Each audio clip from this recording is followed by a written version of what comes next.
सागर में सिद्धायतन जो है वह सिद्ध भगवान के आलय के रूप में है और सिद्ध भगवान की जो प्रतिमा यहाँ विराजमान है वह Guinness book of world record में शामिल है। इतना बड़ा स्टोन जो स्फटिक मणि का है संसार में दुर्लभ है और इतनी अच्छी क्वालिटी का होना दुर्लभ है। इसके वजह से इसको रिकॉर्ड किया गया है। लेकिन इस बिंब की कुछ विशेषताएं अलग भी हैं। यथार्थया भारत भर में जितने सिद्ध भगवान के बिंब बनते हैं वह कटे हुए सिद्ध भगवान के बिंब बनते हैं। जो बिंब नहीं होते हैं उसकी अवधारणा को मूल रूप में रख करके इस बिंब का निर्माण किया और इसमें स्फटिक मणि से सिद्ध भगवान को बनाया और इसमें वो विशेषताएं अभिलक्षण इसमें शामिल किए गए जो सिद्ध बिंब में होना चाहिए।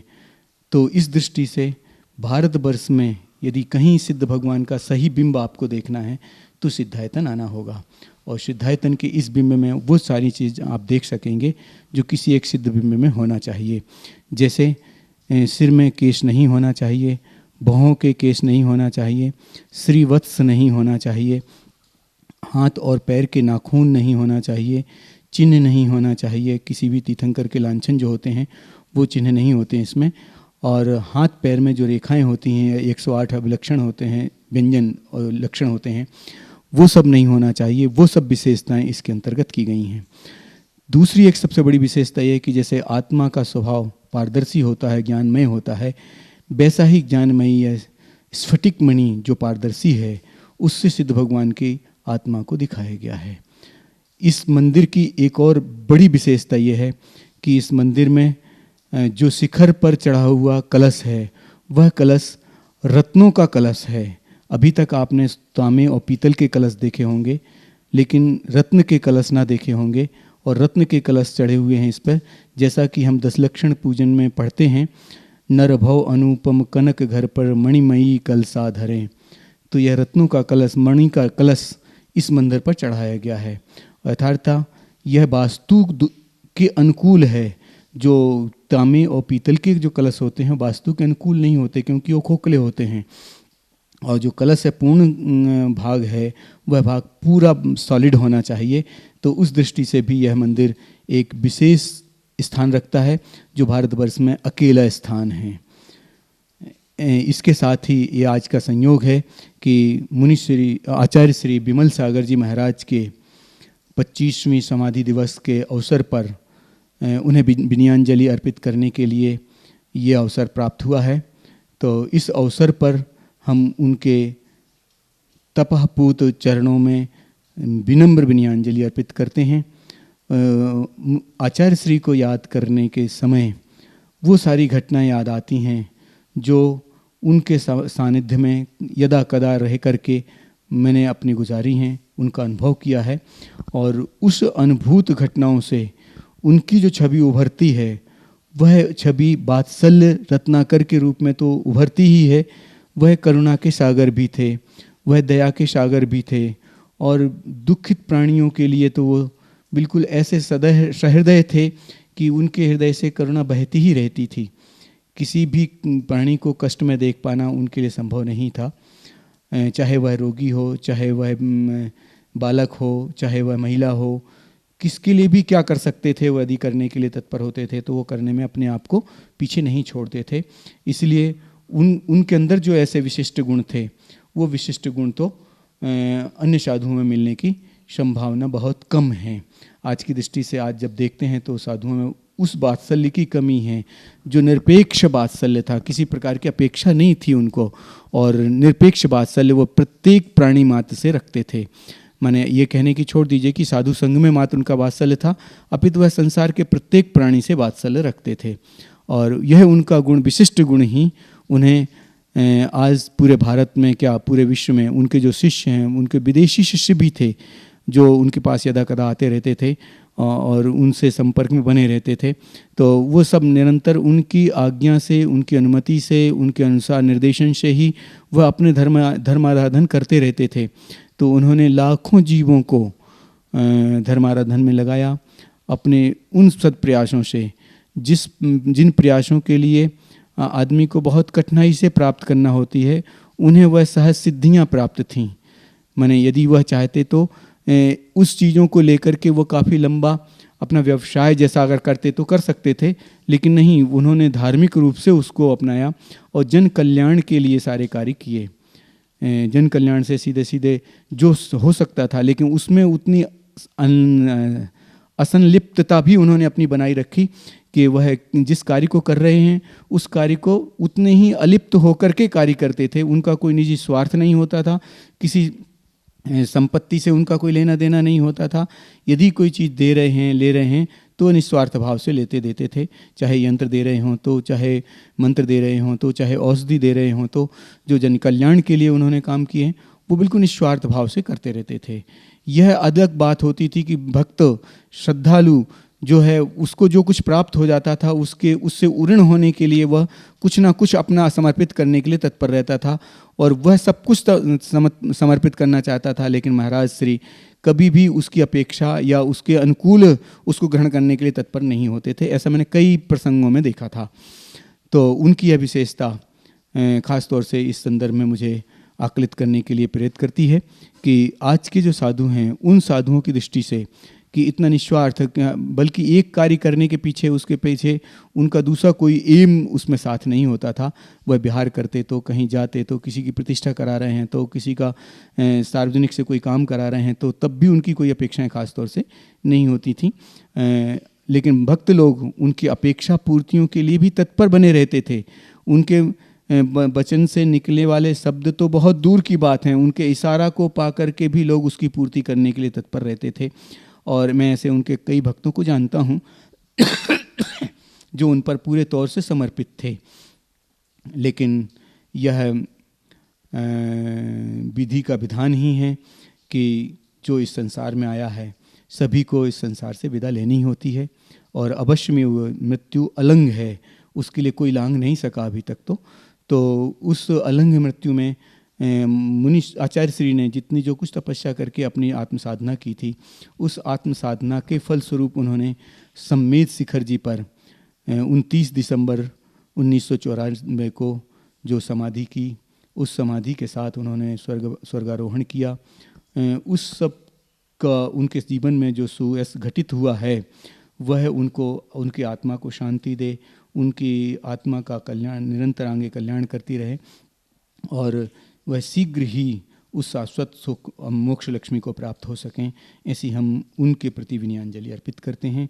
और हम अपेक्षा करते हैं कि जैसा कि इस कमेटी जो इस विनयाञ्जलि सभा को आयोजित कर रही है उसकी अपेक्षाएं हैं कि उन श्रेष्ठ वात्सल्य रत्नाकर आचार्य विमल सागर जी का गुणानुवाद, उनका स्मरण, उनकी आरती, उनका भक्तों के प्रति जो उनका अपनापन था, वह सब लोग अपने अपने घर, अपने अपने शहर और अपने अपने नगरों में मना सकें, यह प्रेरणा उन सबको मिले। बोले परम पूज्य आचार्य श्री विमल सागर जी महाराज की जय।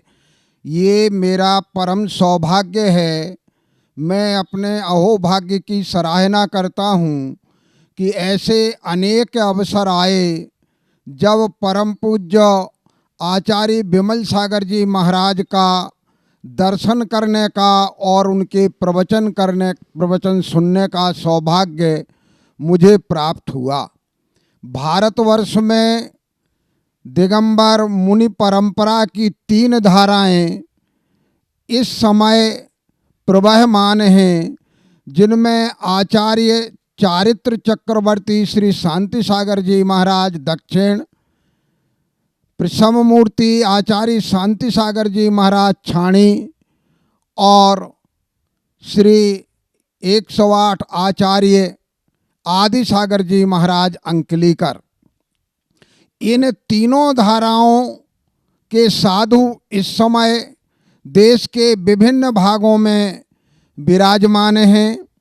परम पूज्य आचार्य विमल सागर जी महाराज सिद्ध वाक थे, निमित्त ज्ञानी थे। वो किसी के चेहरे को देख कर के ही पढ़ लेते थे कि इसके मन में क्या है, और प्रश्न पूछे बिना ही किस लिए तुम आए हो, क्या तुम्हें करना है, ये सब अपने आप उसे बता दिया करते थे। सन 1980 की बात है। परम पूज्य आचार्य श्री सोनागिर में विराजमान थे। मैं डॉक्टर कपूर चंद जी खतौली और एक वहाँ के श्रावक नरेंद्र कुमार जैन, हम वहाँ गए। नरेंद्र कुमार जैन के मन में कुछ जिज्ञासाएं थीं। उनका कहीं इंटरव्यू होने वाला था। हमने पूज्य आचार्य श्री के दर्शन किए, उन्हें नमोस्तु किया और वहाँ बैठ गए।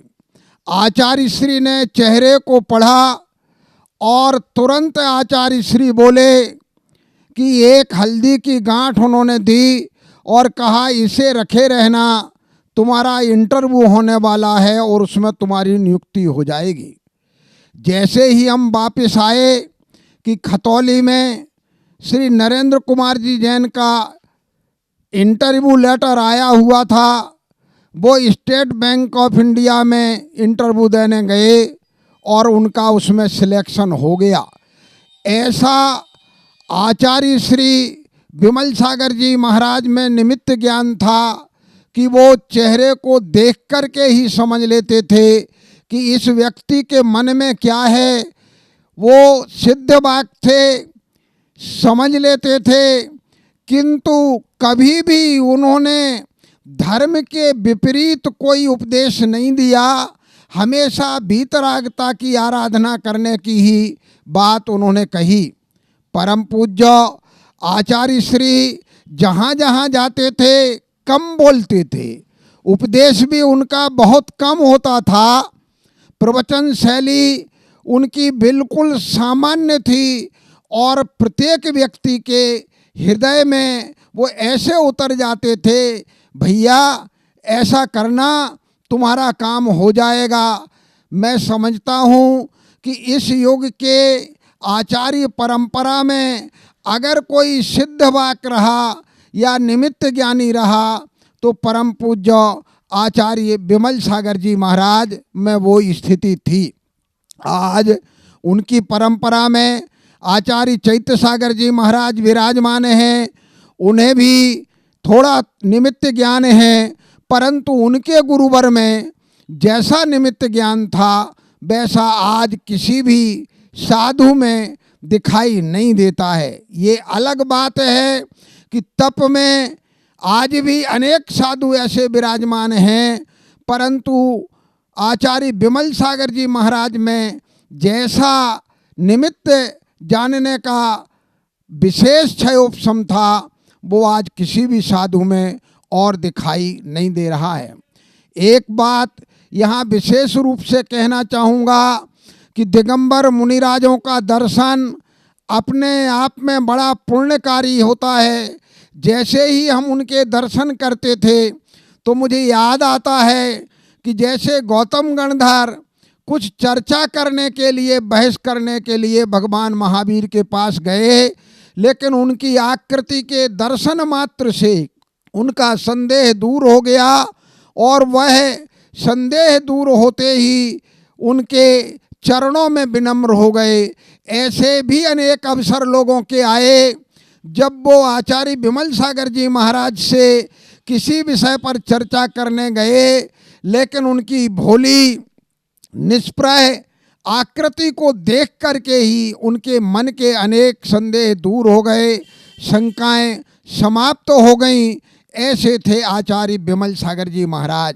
आज उनकी 25वीं पुण्यतिथि इस वर्ष में मनाई जा रही है, क्योंकि दिसंबर में उन्होंने ऊर्ध्वारोहण किया था। 25 वर्ष लगभग होने को हैं। उनकी 25 वर्ष से जो यादें उनके जो संस्मरण हृदय में विराजमान हैं, वास्तव में उनसे धर्म की ओर अग्रसर होने की महान प्रेरणा प्राप्त होती है। कि साधु में आचार्य की जो प्रधानता थी, जो निरतिचार मूल गुणों का आचार्य श्री पालन करते थे, वो अन्यत्र अब दुर्लभ से दिखाई देते हैं। मैं तो निवेदन करना चाहूँगा उनकी परंपरा के सभी आचार्य परमेष्ठियों से, उपाध्याय परमेष्ठियों से, साधु परमेष्ठियों के कि वो आचार्य श्री की अक्षुण्ण स्मृति बनाए रखने के लिए उनके संस्मरणों का एक संकलन प्रकाशित करें और उस संकलन में वो सारी घटनाएं जो लोगों को प्रभावित करने वाली हैं, वीतरागता की ओर ले जाने वाली हैं, उन सब घटनाओं का समावेश किया जाए। आज पंथवाद के नाम पर साधु परमेष्ठी भी एक दूसरे पर कीचड़ उछाल रहे हैं, किंतु जब जब आचार्य विमल सागर जी महाराज ने कभी भी चर्चा की तो वो पंथवाद से बहुत दूर रहे। यद्यपि हर साधु की अपनी परंपरा होती है, अपना पंथ होता है, उसका पालन करते हैं, परंतु उन्होंने कभी किसी भी व्यक्ति को जोर दे करके किसी पंथ विशेष की ओर अग्रसर करने का प्रयास नहीं किया। मैं परम पूज्य आचार्य श्री विमल सागर जी महाराज के चरणों में इस अवसर पर अपनी विनयांजलि, अपनी श्रद्धांजलि समर्पित करता हूँ और आशा करता हूँ कि उनके जो सुचरित थे, उनका जो चारित्र था, उस चारित्र की ओर अग्रसर होने का प्रयास हम कर सकें। तो हम समझते हैं कि हमारा ये प्रयास सफल होगा उनकी इस ऊर्ध्वारोहण की रजत वर्ष मनाने का। परम पूज्य आचार्य विमल सागर जी महाराज निश्चित तौर पर एक ऐसे साधु रहे हैं जिनको हम आदर्श मान करके आगे बढ़ सकते हैं। उनकी साधु परंपरा आज उनके प्रति कृतज्ञता ज्ञापित करने के लिए उनके इस 25वें समाधि महोत्सव को मनाने जा रही है। ये बड़े ही गौरव का विषय है, गौरव की बात है। मैं पुनः परम पूज्य आचार्य श्री के चरणों में विनम्र विनयांजलि प्रस्तुत करते हुए ये आशा करता हूँ कि मैं भी उनके बताए मार्ग पर चलने की ओर अग्रसर हो सकूं।